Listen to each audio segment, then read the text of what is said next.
Okay, I'm going to take you through this setup, and I'm going to start out. I'm going to go to forward programming and reset this receiver. Go to other settings, factory reset it. Click apply.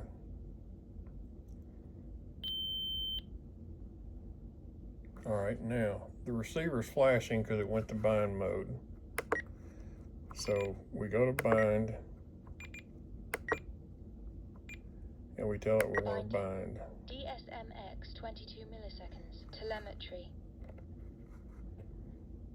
Bind complete.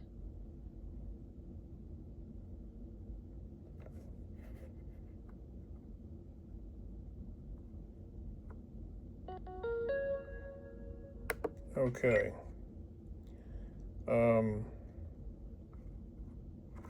When you set up a new model, and I didn't show you setting a new model up, but let's go to System Setup.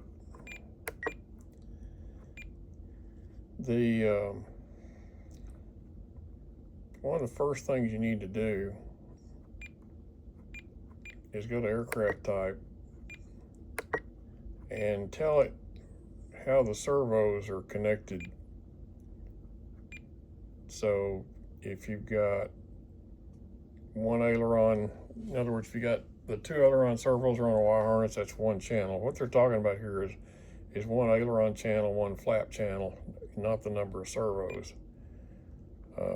So this is one channel that's got a wire harness for ailerons and then two channels for the flaps. So anyway, normally if you've got flaps and they're on wire harnesses, the ailerons and the flaps, you would select that and then the normal tail type. So you need to do these first because that sets up your channel assignments. F mode setup, I use that for flaps. I don't use it for the receiver's flight modes. There's no need to, because flaps is a better use for them than controlling the receiver. You don't need to do it. What we do to control the receiver's flight modes is go to channel assign. And I've already, well, maybe I haven't. Yeah, I picked a wing type that had flaps, so channel 6 is NA because it's assigned, and A is the gear on channel 5. And I had already set this up a little bit. I inhibited channel 7 because it's not being used. You may be using it. But channel 9, I use the first channel above the number of servo ports. In other words, if it's an 8-channel receiver, it's got 8 servo ports. These receivers can listen and decode 20 channels. So you can use channel 9 for the flight modes in the receiver. You can use channel 10 for the AS3X gain. And I've set this up to where switch B is my receiver flight mode switch and the knob is the gain. So we come out of this and we need to get out completely. And then we go to forward programming.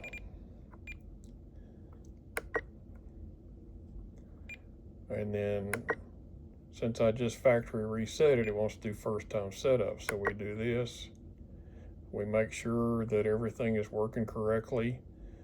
The sticks move all the control surfaces the right direction and by the right amount. You want to set the travel, sub trim, all that stuff up. In other words, the airplane basically needs to be ready to fly before you run this first time setup. So we go next and we read this, and you do the wing type, channel assignment, sub trim, all that stuff. You do it first before you do AS3X and save setup. All right, so now it says set the model level and press continue. Well, if you do that, it's gonna say, okay, it's gonna automatically go through the process of setting the orientation. So with it level, hit continue, and then it'll tell you point the nose straight down, and then you hit continue, and then it'll say this is the orientation and you accept it. In this case, because I don't have my both hands free to do this, I'm going to set the orientation manually.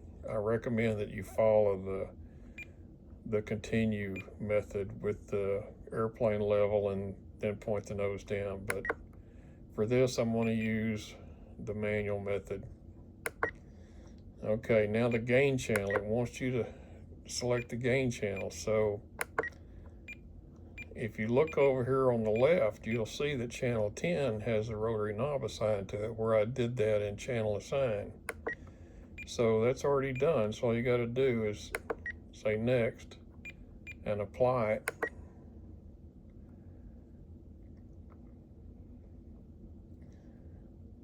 And it's rebooting. So now we've got a gain channel set up. So now we go back in here, and if we want safe, we'll do the first time safe setup. You can do the flight mode setup where you tell it which channel controls the flight modes, but safe will do it for you if you go that way. So you can go either way. You can do first time safe, or you can do F mode setup. So let's do first time safe. And it said before setting up safe, a flight mode channel must be configured. So we're going to do the FM channel, and we'll hit enter, and we'll scroll down here, and you see you got channel 9 with switch B. So all you have to do is select it and go next. All right, now we've already done the FM channel, so we hit continue. All right, now it's telling you about some stuff and some more stuff. You must have AS3X on when safe is on. And I can't see what it's saying. Okay, now it wants you to put the plane level like it's flying, like it's in the air flying level. And you highlight level model and capture the attitude. So the gyro is going to learn what level is, and when you hit it, it should come back with zeros if the orientation is correct. However, there are 4 orientations where it will give you the zeros, and it may not be actually correct. So you need to make sure the orientation is correct by looking at it. Now, the roll should always be 0 if the receiver is level, but the pitch, different airplanes need a different pitch correction to make them fly level in safe mode. And generally, I'll set it to 5 degrees nose up, which is what 5 is. That way, in safe mode, the airplane will climb slightly instead of descending. It's more comfortable to deal with an airplane that's wanting to always climb than it is an airplane that's always wanting to lose altitude. So set this to a positive number like 3, 4, or 5, and then go next. All right, now the B switch, this is flight mode 3, which is the switches toward me. Now if I push it away from me, that's flight mode 1. You see the number changed, and it just disconnected, which is common. I don't know why, but these receivers, they'll lose connection, and then you have to go back in and go back to where you were, which is aggravating. And it acts like we haven't finished it. And why it's acting that way, I don't know, but we'll go back through it. So B is correct, and we hit continue, and we'll hit continue. I may not have hit the right thing earlier because I can't see the bottom of my screen. All right, now we're back here. So flight mode 1 switches away from me, 2 is in the middle, and 3 is toward me. So now in flight mode 3, that's what I use for safe mode. So I activate it, and I set it to self-level angle of man.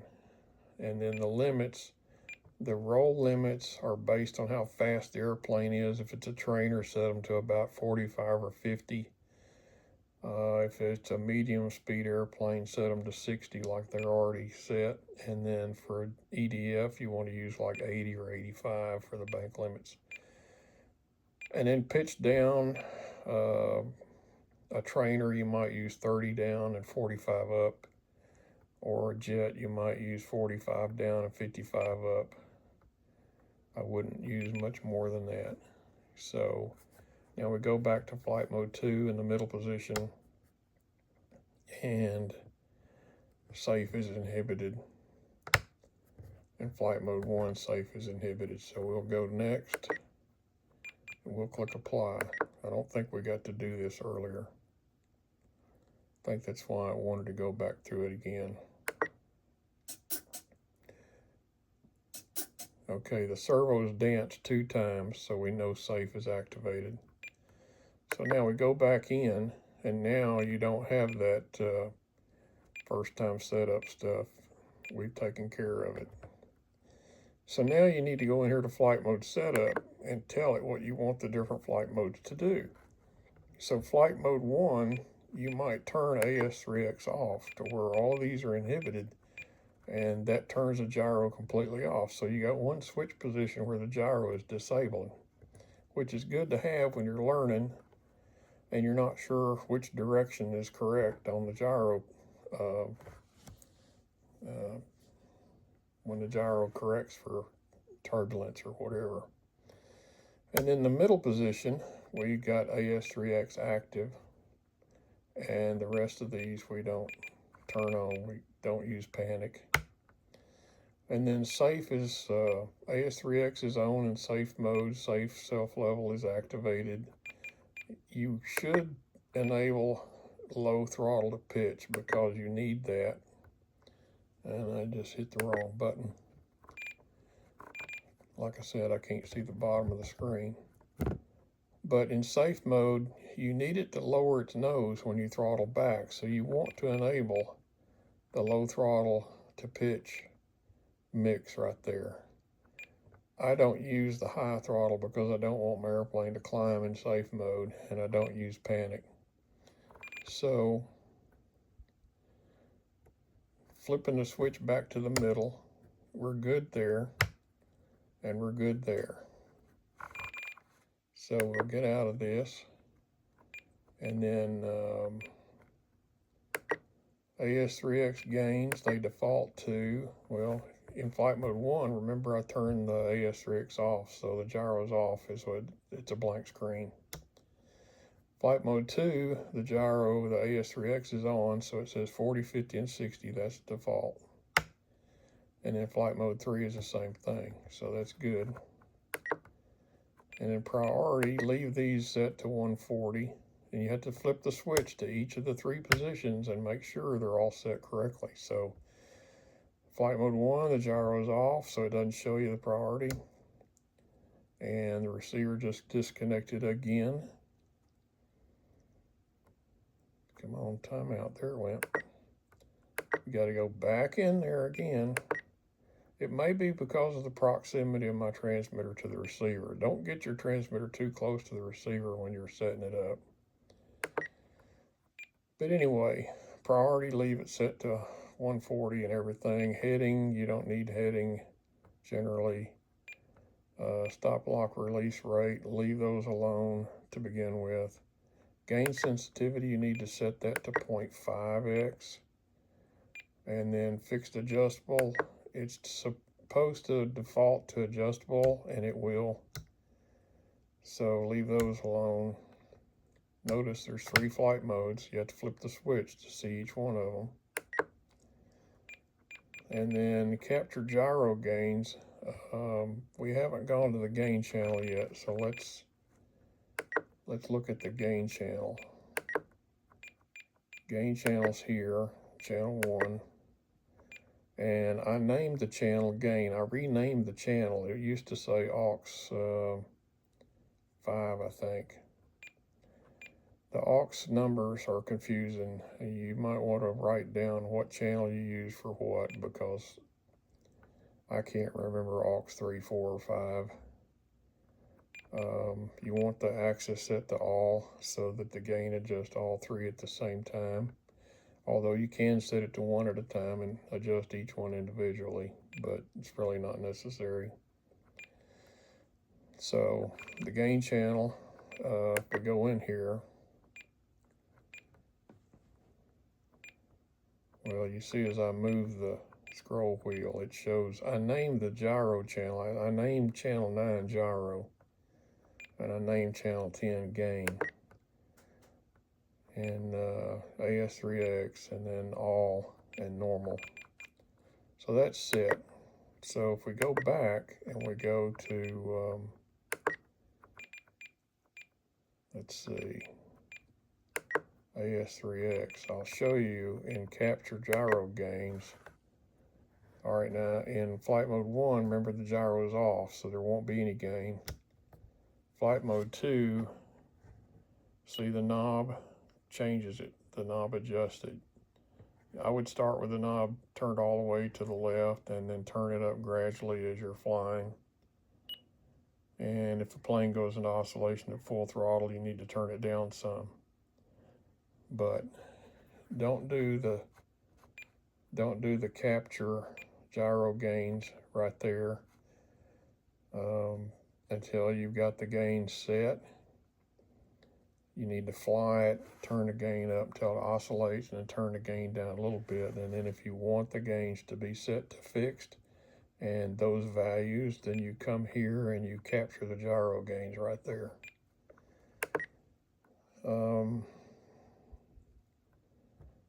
And let's see. Oh, this is heading gain, which we're not using.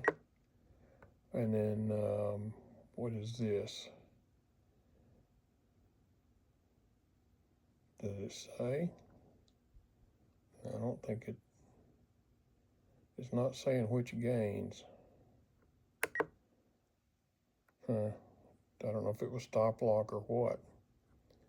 But if I go back in here to capture gains and I look and see, as I turn the knob, does it still work? Yes, because I didn't hit the capture gyro gains option right there. So let's get out of this. And so we have gains, we have flight modes. So that's it for that screen.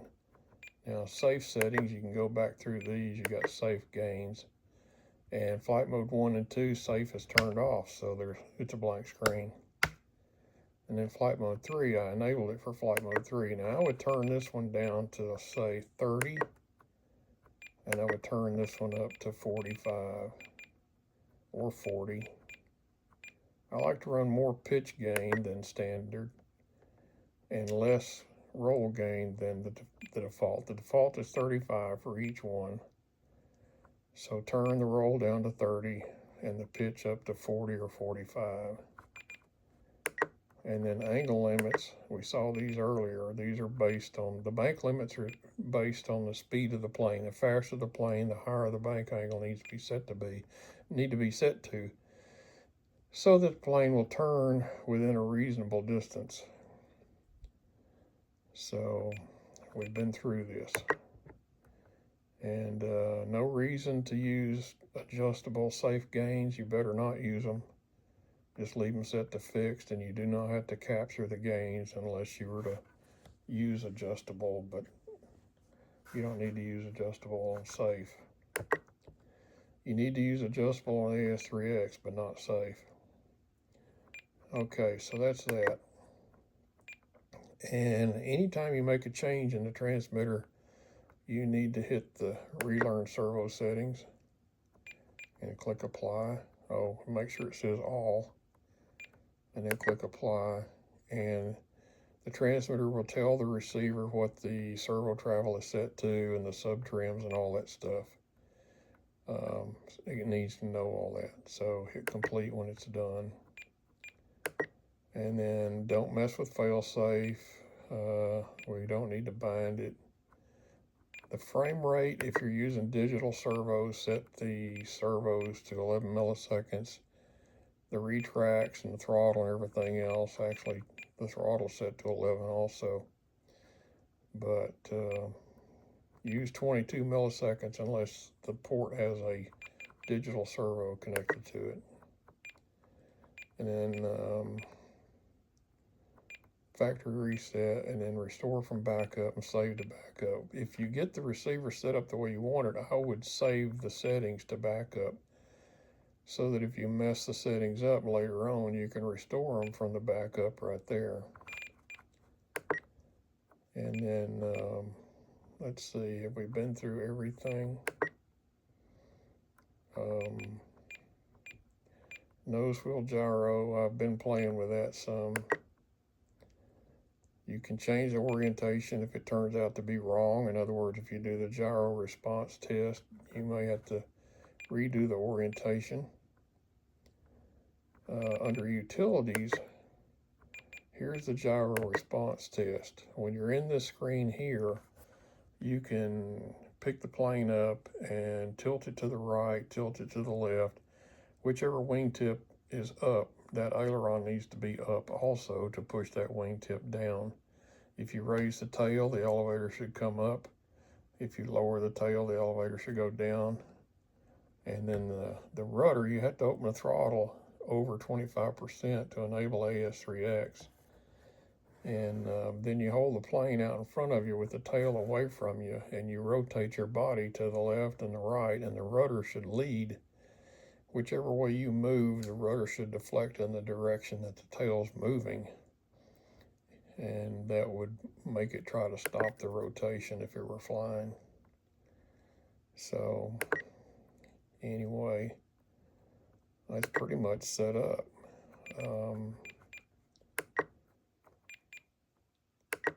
And we've been in that, and we've been through all the, did I go the right one? Yeah. So that's pretty much everything. But the flight mode channel, just assign a switch to the channel you want to use, and don't use a channel that's got a port for a servo, because you're just wasting a channel. Unless you got a transmitter that doesn't have enough channels. But with the new updates on Spektrum transmitters, you ought to have plenty of channels now. Unless you got an old transmitter. But be sure and flip the flight mode switch to each position in just about every screen, and it just disconnected again on me. But put the switch in each position, check each flight mode, and do it multiple times to make sure you haven't missed anything. And that's basically it. There's not any way in the monitor screen or telemetry screen to see the gyro settings. You can only see what the gyro gains are doing in the capture screen. So that kind of is a pain. Anyway, that's it, pretty much. See my other videos if you need more help.